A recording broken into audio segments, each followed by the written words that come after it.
When I asked my wife what time her sister's engagement dinner was, my wife replied, "Oh, we already had it yesterday. Just close family." A week later, she called me in a panic. The card didn't go through. "Did you forget to pay the bill?" I simply said, "Didn't I warn you?" So here's the thing about being invisible in your own marriage. You don't realize it's happening until someone literally forgets you exist. And boy, did I get a masterclass in that last Tuesday. My name's Marcus Wynn, and I've been married to Priya for 12 years. 12. That's longer than most people keep their cars, yet apparently not long enough to earn a spot at her sister's engagement dinner. But I'm getting ahead of myself here. Picture this. I'm sitting in my home office, the one I pay for with my own damn money, trying to wrap up some quarterly reports that were duller than watching paint dry in slow motion. Priya walks in wearing that flowy dress she bought last month. Again, with my credit card, and she's got that distracted look she gets when she's mentally planning her next shopping spree. "Hey babe," I say, not looking up from my laptop because these numbers weren't going to crunch themselves. "What time is Fiona's engagement dinner again? I need to know when to wrap up here." The silence that followed was so thick you could have cut it with a butter knife and served it for dessert. I glanced up, and there she was, looking at me like I'd just asked her to explain quantum physics in pig Latin. "Oh," she said, and that little pause right there should have been my first red flag. "We already had it yesterday. Just close family. Just close family." Let me paint you a picture of what just close family apparently means in Priya's world. Her parents were there. The same parents who call me every time they need help fixing their Wi-Fi or moving furniture because apparently I'm family enough for manual labor. Her brother Isaac was there too, the guy who borrowed $3,000 from me last Christmas and still hasn't paid it back. But hey, at least he got the salmon entree. Fiona's future in-laws were there, people I'd met exactly twice in my life. Hell, even Priya's second cousin from Portland made the cut. And that woman hasn't spoken to our family since the Obama administration. But me? Marcus Wynn, the guy who's been signing the checks that keep this whole circus running? Nah, I didn't make the VIP list. I just nodded. What else was I supposed to do? Throw a tantrum like some toddler who didn't get invited to the cool kid's birthday party? "Okay," I said, keeping my voice as level as a carpenter's ruler. "Sounds like it was nice." And then I did what any self-respecting man would do in that situation. I walked away. Because sometimes the most powerful thing you can say is absolutely nothing at all. That night, while Priya was in the shower probably washing off the guilt that should have been eating her alive, I found myself on our balcony. This balcony that I picked out when we bought this house, with the perfect view of downtown that sold me on the place. The same mortgage payment I've been making solo for the past 12 years while Priya found herself through various hobbies and part-time gigs that never quite covered their own expenses. The city lights were twinkling like they were mocking me, each one representing someone else who was probably having a better evening than I was. I cracked open a beer, a good one, not that cheap stuff, and started doing some math that nobody should have to do about their own marriage. When was the last time Priya included me in something that didn't require my wallet? When was the last time she introduced me as her husband instead of just Marcus? When did I become less of a partner and more of a walking ATM with decent credit and a reliable income? The mortgage payment that came out of my account every month? That was about $1,500. The grocery bills that somehow kept creeping higher despite us eating out more often? Another $600 monthly, easy. The car payments for both vehicles, because apparently Priya needed something reliable and cute, which translated to expensive and impractical? $800 combined. And let's not forget Fiona's engagement party itself. 3 weeks ago, Priya came to me all excited about this perfect cake she'd found for her sister. Designer baker, organic ingredients, probably blessed by unicorns for all I knew. $400 for what was essentially sugar and flour arranged in a fancy pattern. Did I complain? Nope. I just handed over the card like the good little bank I'd apparently become. But when it came time to actually celebrate, to sit at that table and watch Fiona gush over her ring, while everyone toasted with champagne I probably paid for. Sorry, Marcus, this party is for family only. The irony wasn't lost on me. I was family enough to bankroll their happiness, but not family enough to witness it. I was the ghost in the machine, the invisible hand that made their lifestyle possible. But God forbid I actually wanted to be present for the good parts. You know what really got to me though? It wasn't just the money. Don't get me wrong. Being used as a human credit card stings, but what really twisted the knife was the complete lack of consideration. Priya didn't maliciously exclude me. That almost would have been better because at least it would have meant she thought about me long enough to actively leave me out. No, this was worse. This was me being so irrelevant to her world that I simply didn't cross her mind when making the guest list for her sister's big moment. Sitting there on that balcony, nursing my beer and my wounded pride, I realized something that probably should have occurred to me years ago. I'd become a supporting character in my own marriage. The reliable guy who made sure the bills got paid and the lights stayed on, but who wasn't interesting enough to actually include in the story. And you know what? That realization didn't make me angry. It made me tired. Bone deep, soul-crushing tired of being taken for granted by the person who was supposed to love me most. But tired can be dangerous, because tired people start making changes. And buddy, I was about to make some changes that would wake everyone up real quick.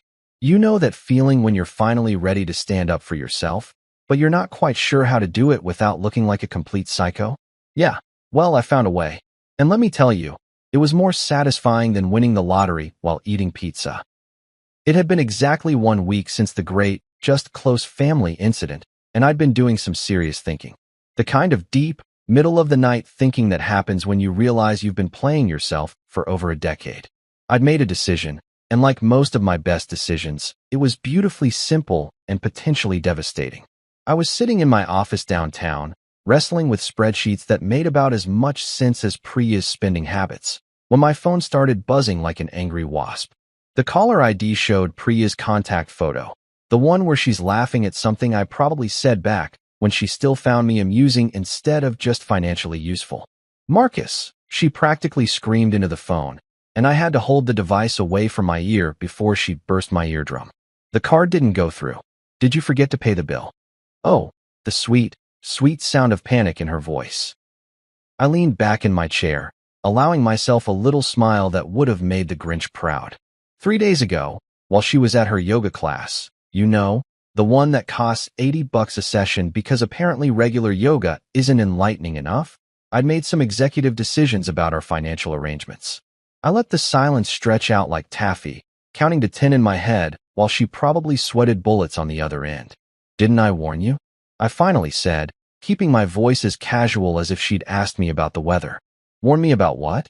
"Marcus, I'm standing here in Target with a cart full of stuff, and your card just got declined in front of everyone. Do you know how embarrassing this is?" Target. Of course it was Target.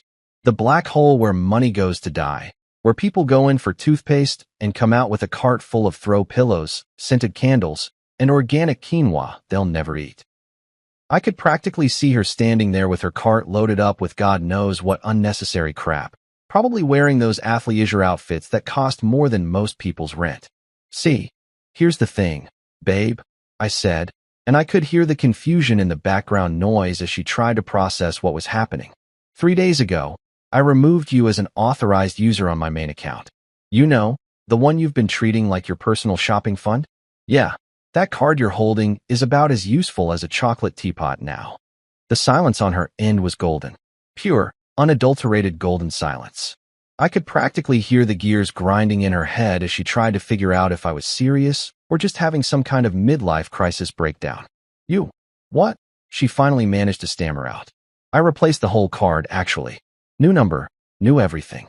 Funny thing about being the primary account holder. Turns out I can make executive decisions about who gets to spend my money. Wild concept, right?" I'd spent those 3 days documenting exactly where my hard-earned cash had been disappearing to, and let me tell you, it was more educational than a college course. Spa days that cost more than my car payment? Check. Brunches with her girlfriends, where they probably spent 2 hours complaining about their husbands while running up a tab that could feed a small village? Double check. Shopping sprees that resulted in closets full of clothes with tags still on them? Triple check with a cherry on top. But my personal favorite was the emergency dress shopping expedition she'd taken Fiona on last month. Apparently, Fiona desperately needed 3 new outfits for various pre-wedding events, because heaven forbid she wears something twice like us regular people. $800 later, my account was lighter and Fiona's closet was fuller, but somehow I was still persona non grata at family gatherings. "Marcus, this isn't funny," Priya was saying, and I could hear the edge creeping into her voice. People are staring at me. Oh, now you're worried about people staring, I said, chuckling like I'd just heard the world's best dad joke. That's rich, coming from someone who had no problem making me disappear at her sister's engagement dinner. But hey, at least when people stared at me that night, it was because I wasn't there. That's different. Is it though? Because from where I'm sitting, it seems like you're perfectly fine with me being invisible until you need something. Like money. Then suddenly, I'm very visible and very necessary. I could hear her trying to compose herself, probably looking around to see who was witnessing her financial reality check. The thing about being married to someone for 12 years is that you know exactly how they think, and right now, Priya was calculating. She was wondering if this was just a temporary tantrum or if I'd actually grown a spine. So what am I supposed to do now? She asked, and there it was, the question that revealed everything. Not, I'm sorry for excluding you. Not, I realize I've been taking you for granted. But what am I supposed to do now? Because, of course, her biggest concern was how this inconvenience affected her immediate plans. Well, you could try using your own money, I suggested helpfully. You know, that revolutionary concept where people pay for their own stuff with money they actually earned themselves. Marcus, you know I don't have. Don't have what? A job that pays enough to support your lifestyle? Credit cards of your own? Savings from all those years of not paying bills? I was really enjoying this conversation now. Because those sound like personal problems, not husband problems. The beautiful thing about finally standing up for yourself is that you realize how much power you actually had all along. For 12 years, I'd been playing the role of the accommodating husband, the provider who didn't ask questions and didn't make waves. But providers, it turns out, have one hell of a trump card. They can stop providing. I can't believe you're doing this to me, she said, and I could hear tears starting to creep into her voice. I'm not doing anything to you, Priya. I'm finally doing something for me. There's a difference, though I realize you might not be familiar with the concept.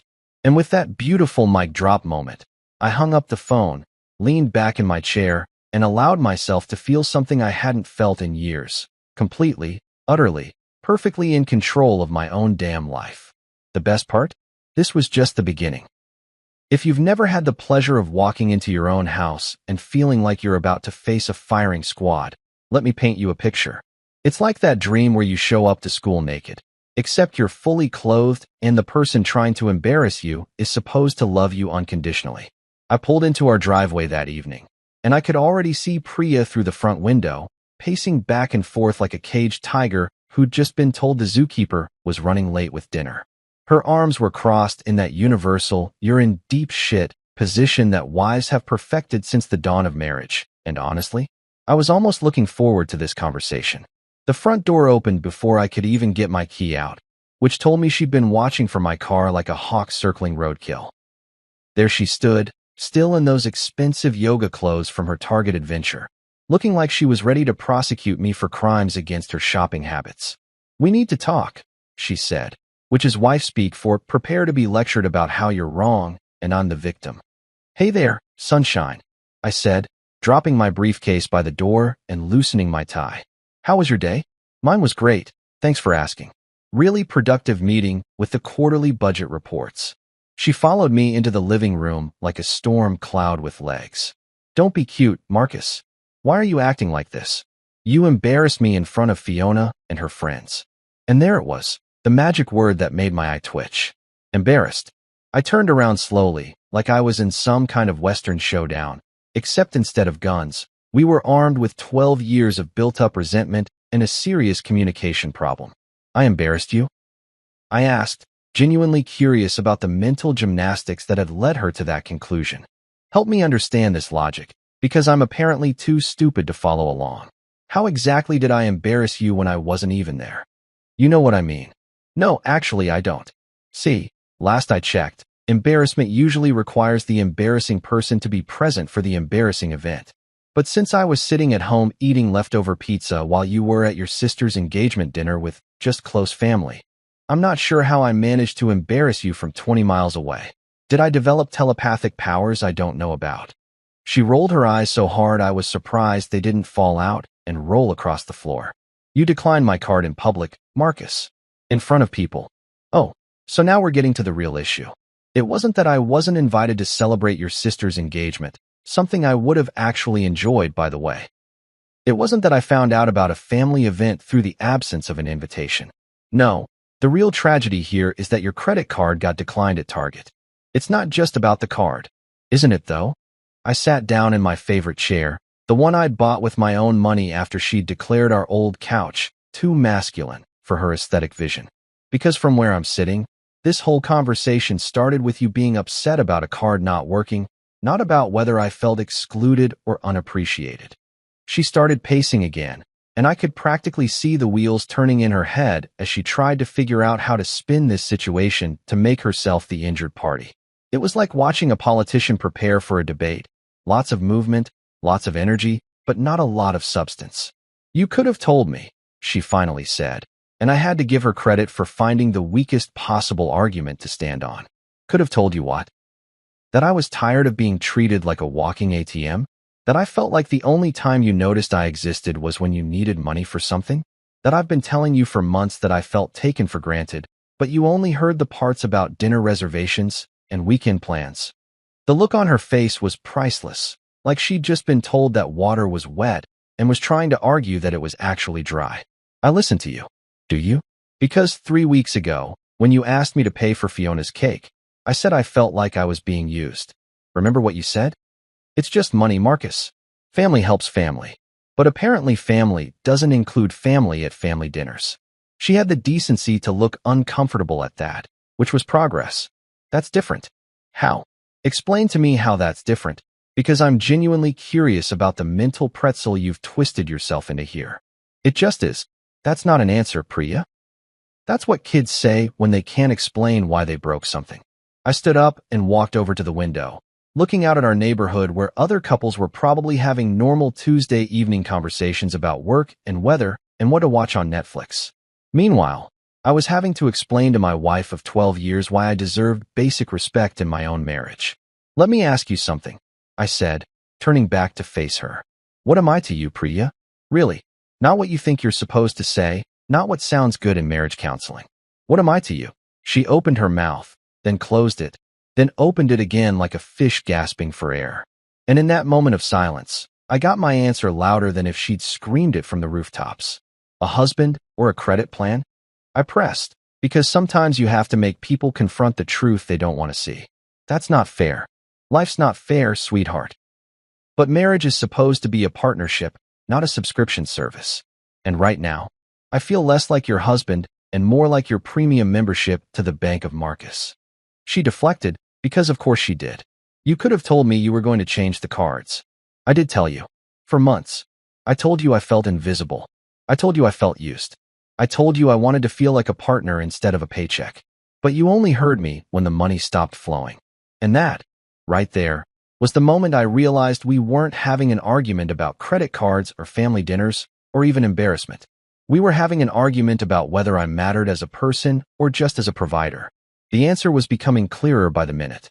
You know what's better than having one person in your house who thinks you're being unreasonable? Having two people who think you're being unreasonable, especially when one of them has never paid a bill in his life, but somehow feels qualified to give financial aid on things that don't matter while blowing my cash on things that don't matter either. When I heard a car door slam in our driveway with the kind of force that suggested someone was either really excited or really pissed off. Through the window, I watched Isaac climb out of his flashy red Mustang, the one he probably financed at about 20% interest because fiscal responsibility runs in Priya's family like sobriety runs in a distillery.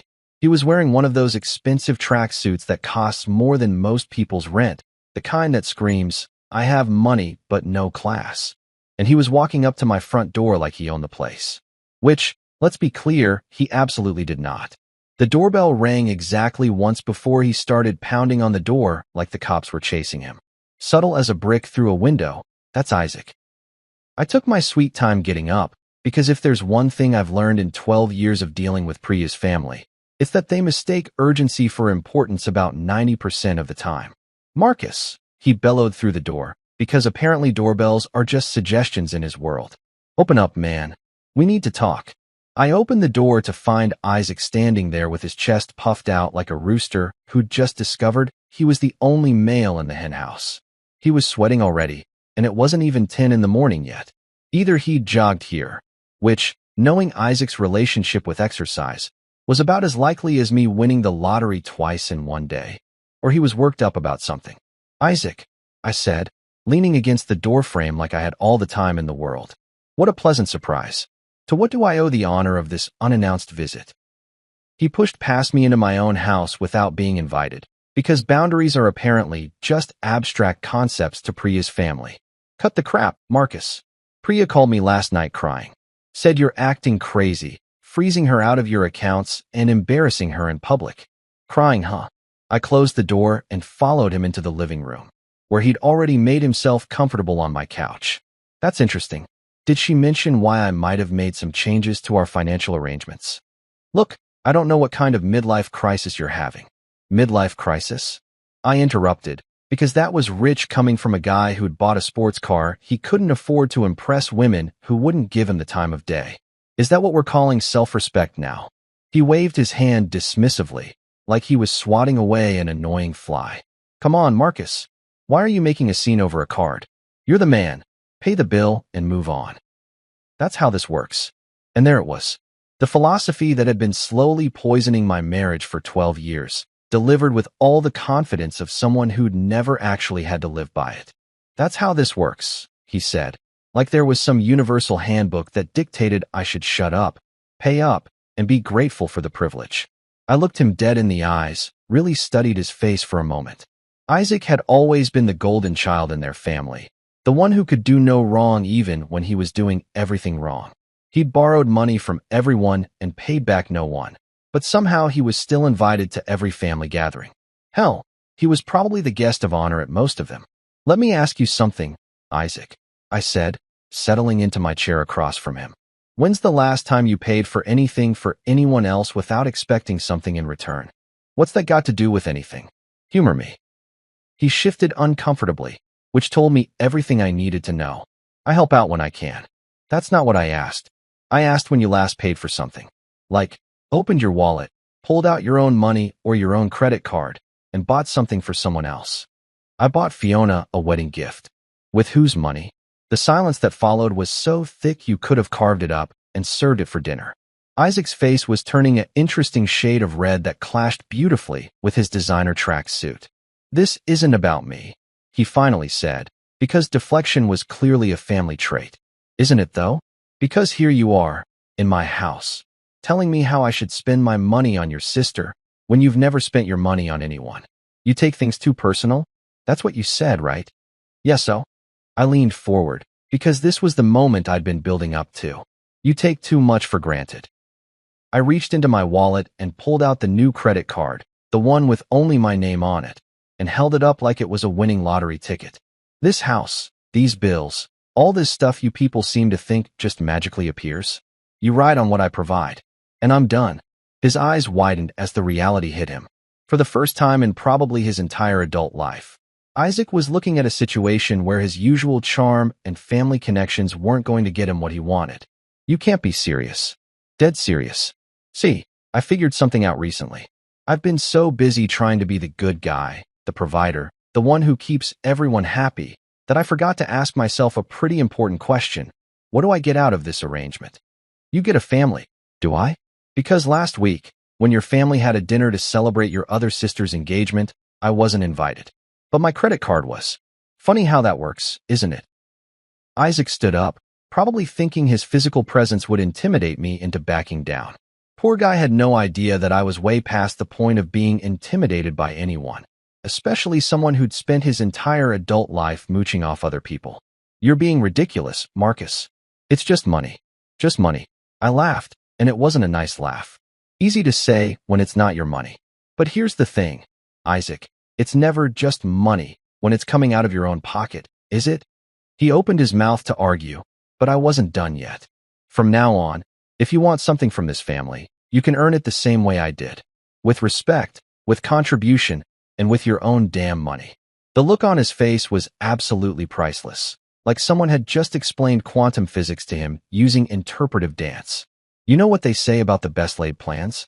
Well, mine weren't just laid. They were architected, engineered, and executed with the precision of a Swiss watch. Because when you've been pushed around for 12 years, you don't just push back randomly. You push back strategically. That weekend, while Priya was at her Saturday morning Pilates class, the one that costs more per session than most people spend on groceries in a week, I was busy becoming the CEO of my own damn life. I'd taken Friday off work, told my boss I had some personal business to handle, which was technically true if you consider taking control of your finances personal business. First stop, the bank. Not just any bank visit, mind you, but the kind where you walk in with a folder full of documents and walk out with a completely restructured financial life.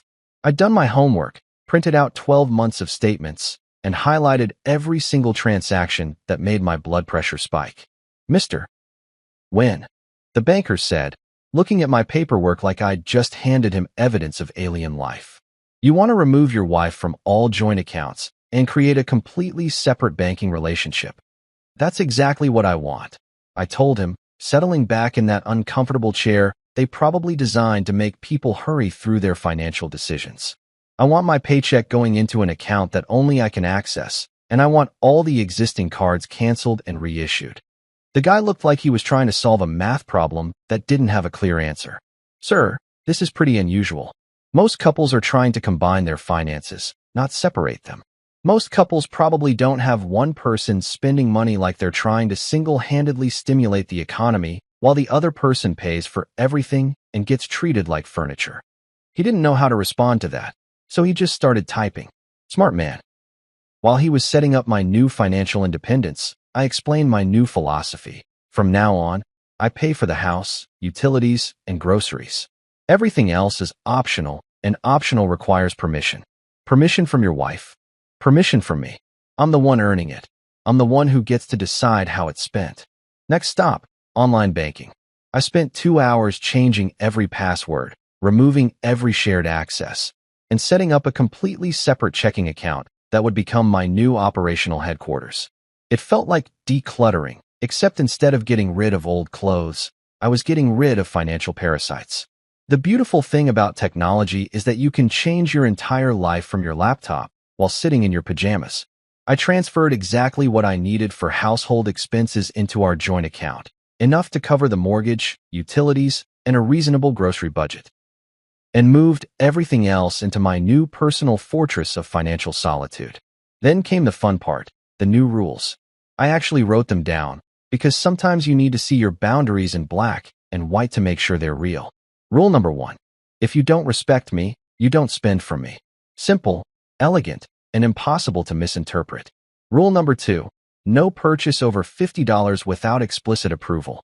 And by approval, I meant a conversation where someone explained why they needed something instead of just wanting it.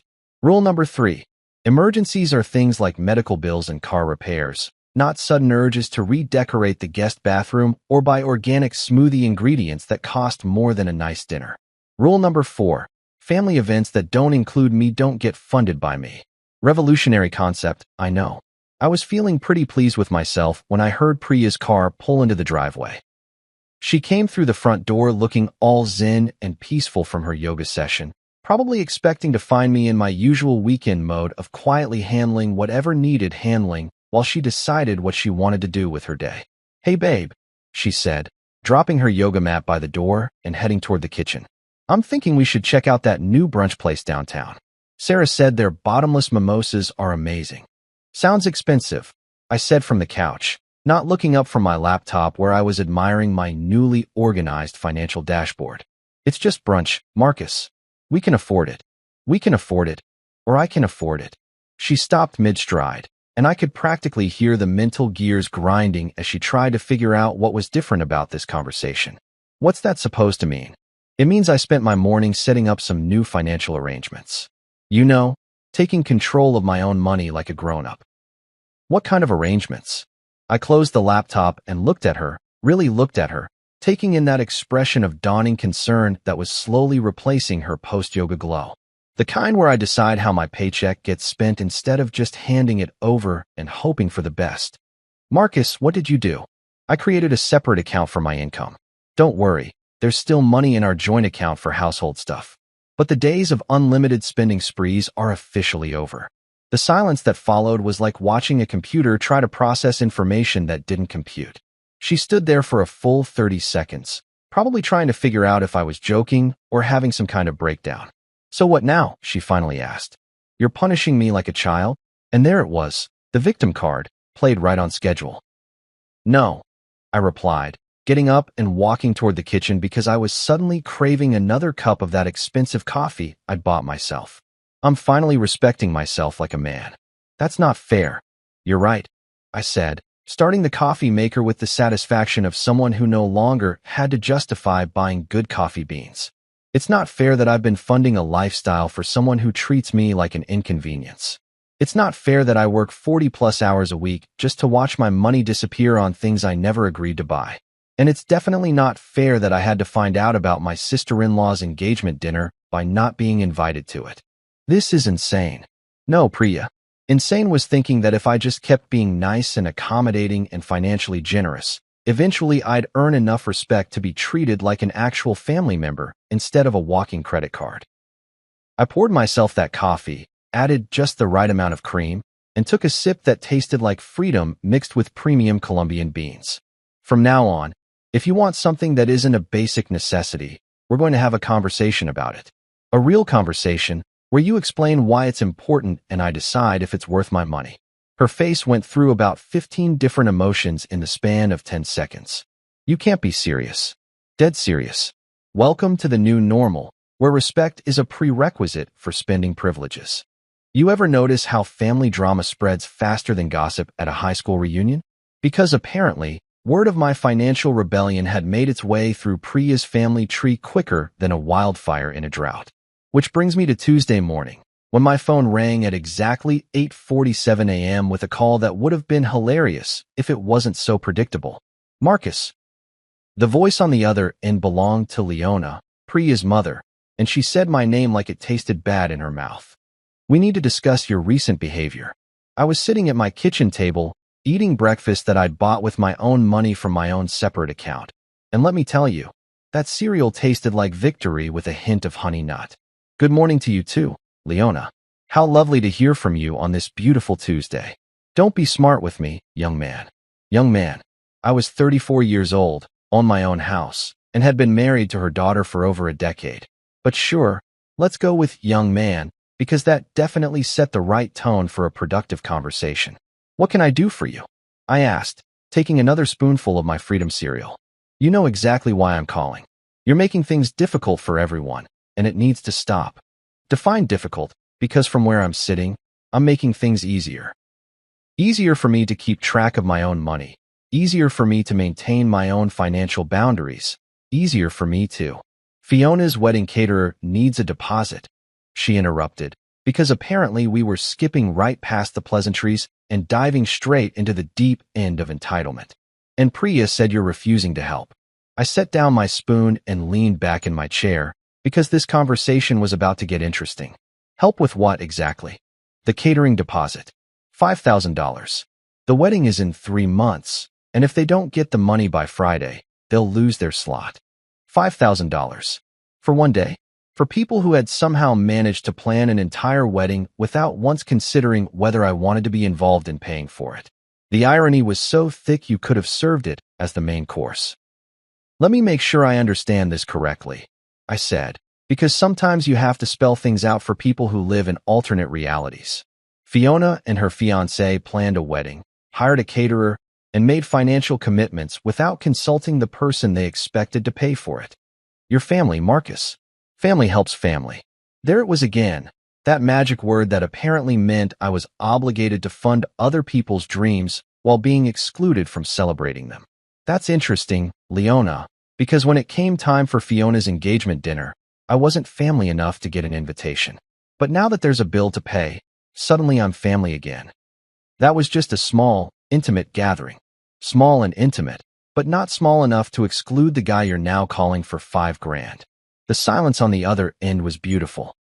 You could practically hear the mental gymnastics happening as she tried to figure out how to make this my problem instead of their problem. "Marcus, you're being unreasonable." "Am I?"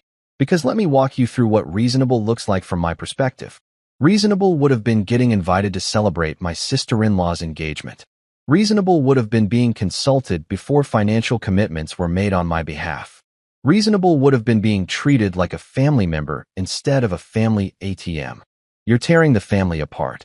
And there it was, the guilt trip, delivered right on schedule. Because somehow, me wanting basic respect and inclusion was tearing the family apart, but excluding me from family events while expecting me to pay for them was just good old-fashioned family values. Leona, I said, and I kept my voice as calm and steady as a lake on a windless day. Let me ask you something. When was the last time this family did something nice for me without expecting money in return? We invited you to Christmas dinner. The Christmas dinner I paid for, the one where I bought the ham, the wine, and the dessert, then spent the evening listening to everyone complain about their financial problems while sitting at a table I'd essentially catered myself. Another beautiful silence. These people really weren't used to having their logic questioned, were they? I'm not tearing the family apart, I continued. I'm just finally refusing to be the family credit card. There's a difference. So what are we supposed to tell Fiona? Tell her the truth. Tell her that weddings cost money. And if you want to have an expensive wedding, you need to figure out how to pay for it. Novel concept, I know. You can't be serious. Dead serious. See, here's what's going to happen from now on. If this family wants to plan events, make financial commitments, or spend money on celebrations, that's fantastic. But those plans need to be made by the people who are paying for them. And if you want me to contribute, then I need to be included in the planning process, not just the payment process. That's not how family works. You're right, I said, finishing my coffee and feeling more satisfied than I had in years. That's not how your family works. Your family works by finding someone with money and bleeding them dry while treating them like an outsider. But that's not how healthy families work, and it's definitely not how my family is going to work anymore. I can't believe you're doing this to us. I'm not doing anything to you. I'm doing something for me. For the first time in 12 years, I'm prioritizing my own financial security and emotional well-being over your family's convenience. The phone went quiet for so long I thought she might have hung up. Then maybe the family should have invited me to dinner before counting on my money, I said, and hung up the phone. For the first time in years, I didn't feel guilty. I felt free. You know that moment and you're left sitting across from each other with nothing but the cold, hard truth? Yeah, well, welcome to my Thursday night. Priya had been tiptoeing around me for 3 days since her mother's phone call, probably trying to figure out if I was having some kind of temporary insanity or if this was the new permanent me. She'd make these little comments here and there, testing the waters like a kid poking a sleeping bear with a stick, but I wasn't taking the bait. Finally, she couldn't stand it anymore. Can we talk? She said as I was finishing up the dinner I'd cooked for myself. Nothing fancy, just some pasta and chicken that I'd bought with my own money from my own account. Simple pleasures hit different when you're not wondering how much your wife spent on lunch while you were eating a sandwich at your desk. We can talk, I said, gesturing to the chair across from me at our dining table. The same table where we used to have normal conversations about normal things, back when I thought being financially used was just part of being a good husband. She sat down slowly, like she was approaching a wild animal that might bolt at any sudden movement. Her hands were folded in her lap, and she was wearing that expression people get when they're about to have a conversation they really don't want to have. I've been thinking, she started, which was usually code for, I've been plotting how to get my way without actually admitting I was wrong. That's dangerous, I said, taking a sip of the wine I'd opened. A bottle I'd bought specifically because I wanted it, not because we needed it for some family gathering I wouldn't be invited to. I'm serious, Marcus. So am I, continue. She took a deep breath like she was about to jump off a cliff. I know you're upset about the engagement dinner. Stop right there, I said, holding up my hand like a traffic cop. This isn't about me being upset. This is about me finally recognizing a pattern that's been going on for years. What pattern? I leaned back in my chair and really looked at her. Not the quick glances you give someone when you're rushing around getting ready for work, but the kind of long, serious look you give when you're trying to figure out if you actually know the person sitting across from you. The pattern where I'm invisible until you need something. Where I'm not worth including, but I'm always worth billing. Where my feelings don't matter, but my wallet does. She shifted uncomfortably, probably because hearing the truth out loud is never as easy as avoiding it in your head. That's not. I don't Want the old Marcus back? I asked, cutting through whatever excuse she was about to manufacture. The one who paid and stayed silent? That man is gone. The silence that followed was the kind that makes you hear things you don't usually notice. The hum of the refrigerator, the neighbor's dog barking, the sound of a marriage hanging by a thread. I didn't mean to leave you out, she finally whispered, and I had to give her credit for at least trying to sound sincere. You didn't forget, Priya. You chose not to include me. There's a difference. I leaned forward, because this was the part where we either started being honest or we started planning separate lives. When you made that guest list, did my name ever cross your mind? It was Fiona's event, and she said she wanted it small. But you used my card to pay for the cake.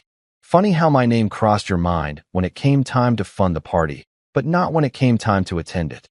Her eyes were getting watery, which would have worked on the old Marcus, the one who hated seeing her cry more than he hated being disrespected. But the new Marcus had learned something important. Tears don't wash away patterns of behavior. I'm sorry, she said, and it sounded like she actually meant it this time. But I didn't nod. I didn't say it's okay, or we'll figure it out, or any of the other automatic responses that had gotten me into this mess in the first place. I just sat there and let her words hang in the air like smoke. Are you sorry that you excluded me, or are you sorry that I finally did something about it? Both, she admitted, which was probably the most honest thing she'd said in months. At least you're being real now. I finished my wine and set the glass down with the kind of finality that makes a statement. But sorry doesn't fix 12 years of being taken for granted. So what do you want from me? I want to know if you see me as a person or as a resource. I want to know if you love me or if you love what I provide. And I want the truth, not whatever answer you think will get you back into my bank account. She was full-on crying now, and part of me, the part that had been trained to fix her problems and soothe her feelings, wanted to reach across the table and comfort her. But a bigger part of me, the part that was tired of being a supporting character in my own life, stayed right where I was. I don't know, she sobbed, and that honesty hit harder than any lie could have. Then that's our problem right there, I said, standing up from the table. I need time to think about what I want. This marriage was built on trust, and I don't see any. I walked toward the door, leaving her sitting at that table with her tears and her thoughts, and the uncomfortable reality that actions have consequences. Where are you going? She called after me. For a drive. To think about whether I want to be married to someone who doesn't know if they love me or just love my money. And with that mic drop moment, I grabbed my keys and headed out into the night, feeling lighter than I had in years. Sometimes the universe has a twisted sense of humor. Just when you think you've got all the pieces of your personal disaster figured out, someone shows up at your door with a whole new puzzle that makes you realize you weren't seeing the complete picture at all. I was sitting on my back porch the next morning, nursing my second cup of coffee and contemplating whether I should feel guilty about sleeping in the guest room for the first time in 12 years of marriage, when I heard a knock at my front door. Not the aggressive pounding that Isaac had blessed me with earlier in the week, but a hesitant, almost apologetic kind of knock that suggested whoever was on the other side actually had some manners. Through the peephole, I could see Terrence, Fiona's fiancé, standing on my doorstep looking like a man who'd rather be anywhere else in the world. He was shifting his weight from foot to foot, running his hand through his hair, and generally exhibiting all the body language of someone who was about to have an uncomfortable conversation they didn't want to have. This ought to be interesting. I opened the door to find him looking even more uncomfortable up close. Terrence was a decent guy, from what little I knew about him. Worked in IT, seemed to genuinely love Fiona, and had never struck me as the entitled type that seemed to run in Priya's family like a genetic disorder. Marcus, he said, and then stopped like he'd forgotten the rest of his prepared speech. Can we talk? Sure, I said, stepping aside to let him in. Coffee? God, yes. Please. I poured him a mug of the good stuff, and we settled into my living room, where he proceeded to stare into his coffee like it might contain the answers to life's greatest mysteries. The silence stretched out until it got uncomfortable, and I was starting to wonder if he'd come here just to drink my coffee and contemplate his existence. Look, he finally said, I had no idea you weren't invited to the engagement dinner. If I did, I'd have said something. I raised an eyebrow. You didn't know? Fiona told me it was just immediate family. Parents, siblings, that's it. I didn't realize you weren't considered. He trailed off, probably realizing he was about to step in something messy. Immediate family. I finished for him. Yeah, that was news to me too. He winced like someone had just told him his favorite restaurant had been shut down by the health department. That's messed up, man. You've been married to Priya longer than I've even known Fiona. 12 years, I confirmed. But apparently that doesn't buy you a seat at the table when it comes to celebrating family milestones. Terrence reached into his jacket pocket and pulled out a manila envelope that looked like it had been through a war. That's actually why I'm here. I think you need to see this. He handed me the envelope with the kind of careful movement people use when they're handling explosives. Inside were receipts, lots of them. Credit card statements, store receipts, online purchase confirmations, all organized with the precision of someone who worked with data for a living. What am I looking at? I asked, though I had a sinking feeling I already knew. Priya's spending over the last 6 months. At least, the stuff I could track down. He leaned forward, his elbows on his knees, looking like a man who was about to deliver some very bad news. Marcus, I think she's spiraling, man. I started flipping through the receipts, and let me tell you, it was like watching a horror movie where you know something terrible is about to happen, but you can't look away. Designer handbags, spa treatments, restaurant bills that cost more than some people's car payments, shopping sprees that would make a millionaire's wife blush. How did you get all this? I asked, though part of me didn't want to know the answer. Fiona's been worried about her sister for months. Said Priya's been acting weird, always talking about money, always suggesting expensive things they should do together. So Fiona started paying attention, and he gestured at the envelope. One receipt caught my eye, $1,000 spa day from 2 weeks ago. The same day, I'd been working late trying to finish a project that would hopefully lead to a promotion. While I was stress-eating a gas station sandwich at my desk, my wife was getting a hot stone massage that cost more than most people's rent. There's more, Terrence said quietly. More? None of this was run by Fiona either. Priya would suggest these expensive outings, then just show up and put everything on your card. Fiona felt guilty about it, but she didn't know how to say no without causing drama. I found another receipt, a shopping trip where Priya had bought Fiona 3 dresses for various wedding-related events. $450 for outfits Fiona had never asked for and apparently felt uncomfortable accepting. She's been using your money to play the generous sister, Terrence continued, making herself look good by being lavishly generous with funds that weren't hers to be generous with. The pieces were starting to fall into place, and the picture they were forming was uglier than I'd imagined. It wasn't just that Priya had been spending my money without asking. She'd been using it to buy social status, to position herself as the fun, generous sister who could afford to treat everyone to nice things. That's not even the worst part, Terrence said, and I looked up from the receipts because honestly, I wasn't sure how much worse this could get. There's a worse part. The engagement party planning. Fiona wanted something simple, dinner at a nice restaurant, maybe 30 people max. But Priya kept pushing for bigger, more expensive options. Insisted they needed live music, specialty cocktails, custom decorations. Turned a simple dinner into a production that cost 3 times what Fiona wanted to spend.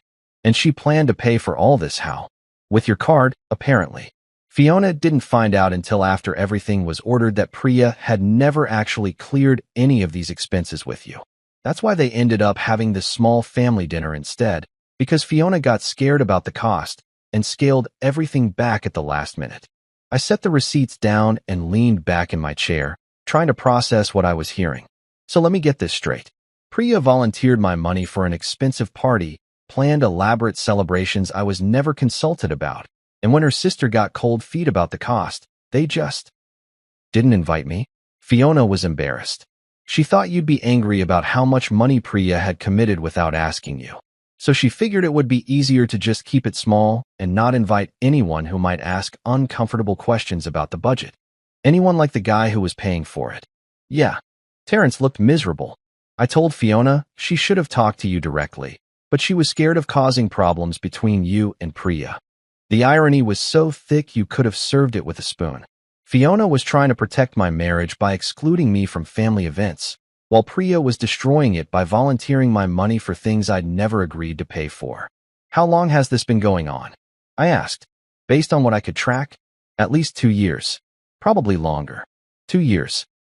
730 days of my wife using my earnings to buy herself a reputation as the generous, fun sister, while I sat at home wondering why I felt so disconnected from her family. Marcus, Terrence said, his voice quiet and serious. I don't think this is just about money anymore. I think Priya's got some kind of problem. Like, she needs the validation of being seen as the person who can afford nice things, even when she can't actually afford them. That was the moment I realized this wasn't just about me being excluded or taken for granted. This was about my wife having some kind of psychological need to appear wealthy and generous, and she was using my income to feed that need without any regard for how it affected our relationship or our financial security. The wedding caterer deposit your mother-in-law called about. Terrence continued. Fiona never asked for help with that. Priya volunteered you for it without checking with either of you first. I sat there in my living room, surrounded by evidence of financial betrayal that went deeper than I'd imagined, and realized that I wasn't just married to someone who took me for granted. I was married to someone who had been systematically using my earnings to construct a false image of herself, and I'd been so busy trying to be a good husband that I'd never noticed I was being used as a prop in someone else's performance. The wake-up call wasn't just about setting boundaries anymore. It was about figuring out whether my marriage was worth saving, or if I was just enabling someone who saw me as nothing more than a means to fund her delusions of grandeur. You know what's worse than being lied to? Being lied to for so long that when the truth finally comes out, you realize you've been living in someone else's fantasy novel where you're the unwitting sugar daddy financing the whole production. And the really fun part?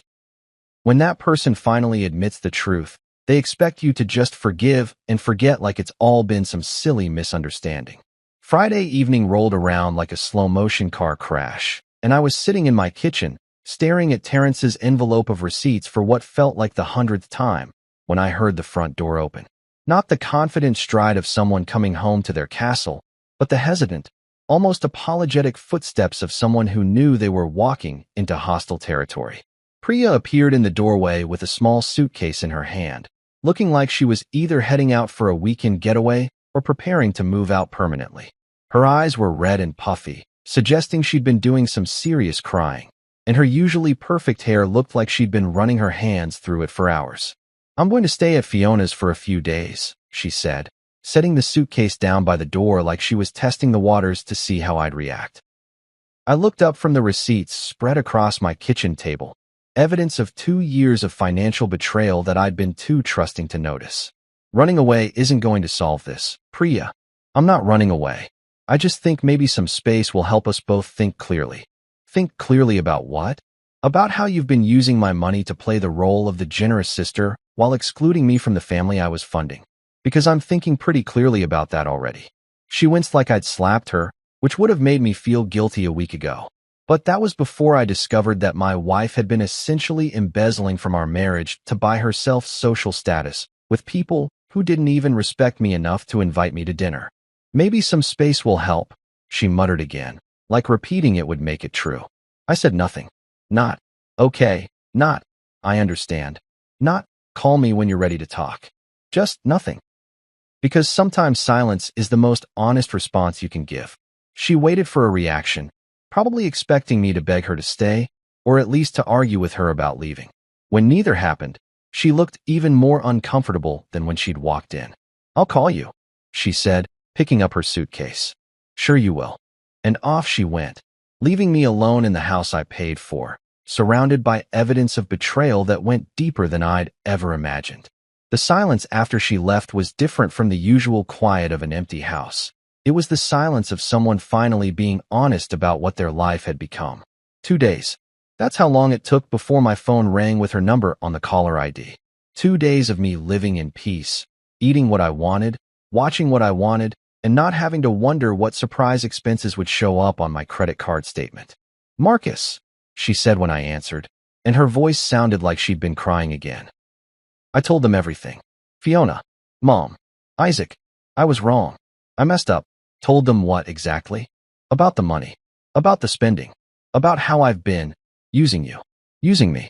At least she was finally calling it what it was instead of dancing around it with euphemisms about family helping family, and it's just money. I treated you like a credit card, not a husband, she continued, and I could hear her voice breaking. But I remember who you are now, and I miss you. There it was, the apology I'd been waiting 12 years to hear. The acknowledgement that I was a person with feelings instead of just a financial resource with legs. It should have felt like a victory, but instead, it felt like too little, too late. Do you miss me or the money? I asked, because after seeing Terrence's receipts, I wasn't sure she knew the difference anymore. The silence that followed was so long I thought she might have hung up. When she finally spoke, her voice was barely above a whisper. Both, she said, and that single word hit me harder than if she'd screamed at me for an hour. I miss both, and I hate myself for that. Both. She missed me and my money, and she was honest enough to admit it. In some twisted way, that honesty was more painful than all the lies had been, because it confirmed what I'd suspected but hoped wasn't true, that somewhere along the way, I'd become inseparable from my bank account in her mind. That's the problem, I replied, and it felt like I was pronouncing the death sentence on something that had been dying for years anyway. She broke into sobs then, the kind of ugly, desperate crying that happens when someone finally realizes they've destroyed something they can't F. Because it wasn't okay, and I wasn't sure there was anything left to figure out. I know I don't deserve forgiveness, she managed between sobs. I know I've been horrible. But Marcus, please. I can't lose you. I can't lose us. You already did lose us, I said, and my voice was calmer than I expected. You lost us the first time you chose to exclude me from something while including my money. You lost us every time you made a financial decision without consulting me. You lost us when you decided that my feelings mattered less than your image. I can change.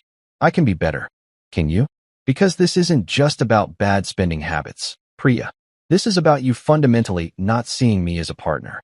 This is about you using my earnings to buy yourself a social position while treating me like hired help who should be grateful for the privilege of funding your lifestyle. The crying got louder, more desperate, and I found myself feeling oddly detached from it all. Like I was watching someone else's marriage fall apart, instead of experiencing the destruction of my own.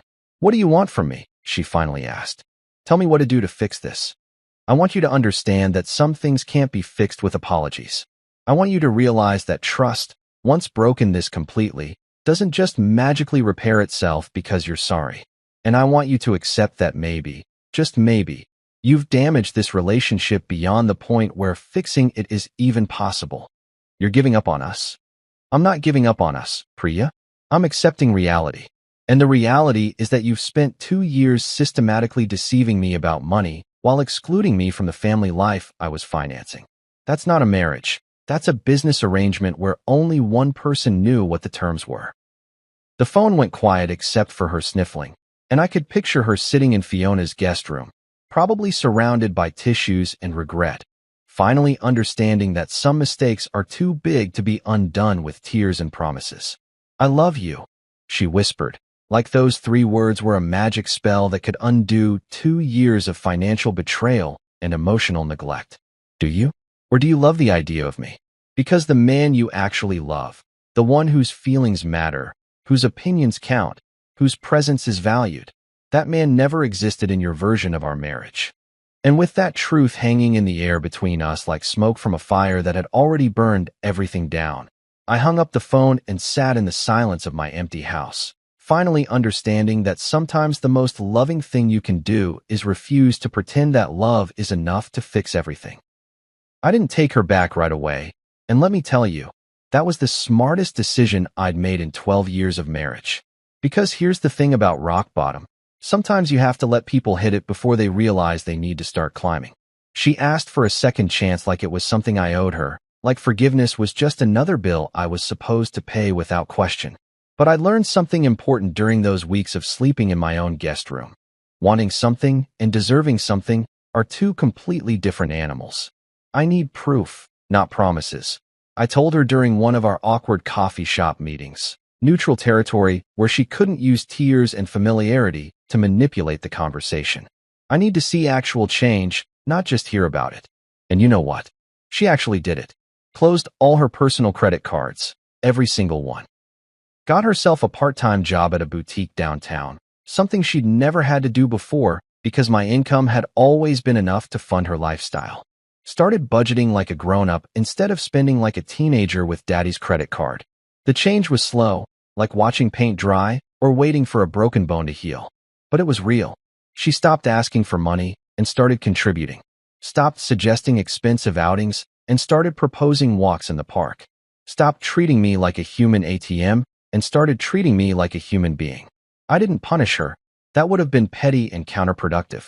But I didn't protect her from consequences either. When she couldn't afford something, I didn't swoop in to save the day. When her friends suggested expensive brunches, she had to decline or pay her own way. When her family made financial assumptions about what we could afford, she had to correct them. And slowly, our marriage started looking like an actual partnership instead of a financial hostage situation. The day Fiona got married, I was at the table with a seat that had my name on it. Not because I paid for anything, but because I was finally respected enough to be included. The irony wasn't lost on me. The first family event I actually enjoyed was the one I didn't fund. Boundaries, it turns out, aren't walls to keep people out. They're foundations that healthy relationships are built on. And that foundation was priceless.